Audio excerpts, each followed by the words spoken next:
Casos em que a mulher não consegue deixar a relação amorosa, deixar o parceiro.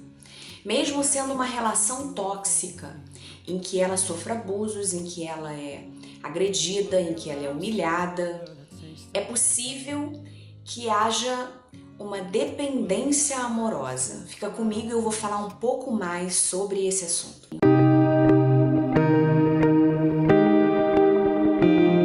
Neurocientistas trabalhando, olhando a questão da dependência química, dependência em álcool e drogas, viram que o caminho cerebral, então a comunicação entre um neurônio e outro, as sinapses e o caminho que essas sinapses fazem no cérebro são muito parecidas com os casos de dependência amorosa.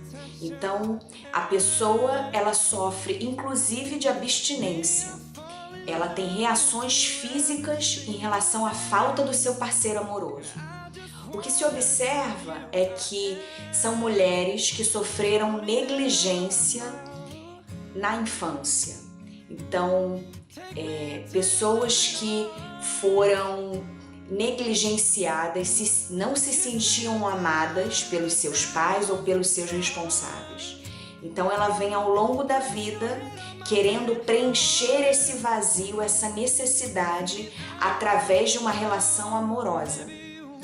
Casos também em que a criança ela cuidava dos seus pais, então pais alcoolistas, por exemplo, em que a criança era meio que o pai desse pai ou dessa mãe.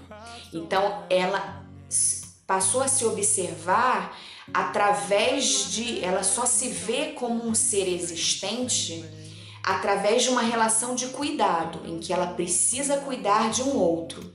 E aí ela traz essa dinâmica para a vida e para as relações amorosas. Então, pessoas que só se relacionam, por exemplo, com alcoolistas, com um explorador financeiro. Então, ela está sempre tendo que dar dinheiro, sendo explorada. Ela sabe disso, mas ela não consegue sair da relação, porque ela só se enxerga como um ser através dessa relação cuidadora e cuidado. Essa dinâmica de dependência emocional acontece em várias áreas da vida, inclusive na relação mãe e filho.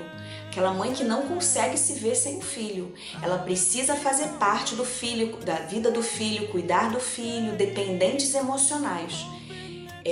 O trabalho de psicoterapia nesses casos, e é fundamental esse tipo de trabalho, vai trabalhar, dentre outras coisas, um processo de individuação. O que é isso?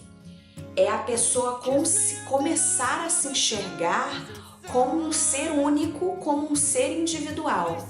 Apesar da conjugalidade, então, todos nós somos seres sociais e precisamos do outro, mas apesar disso, precisamos, uma de nós, precisamos manter um senso de que somos seres individuais.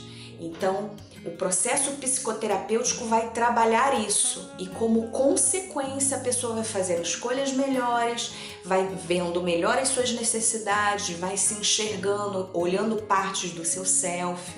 Então, isso vai acontecendo através do processo na psicoterapia. Eu falo mais sobre esse assunto no texto publicado essa semana no meu blog. Deixo um abraço para você e até o próximo vídeo.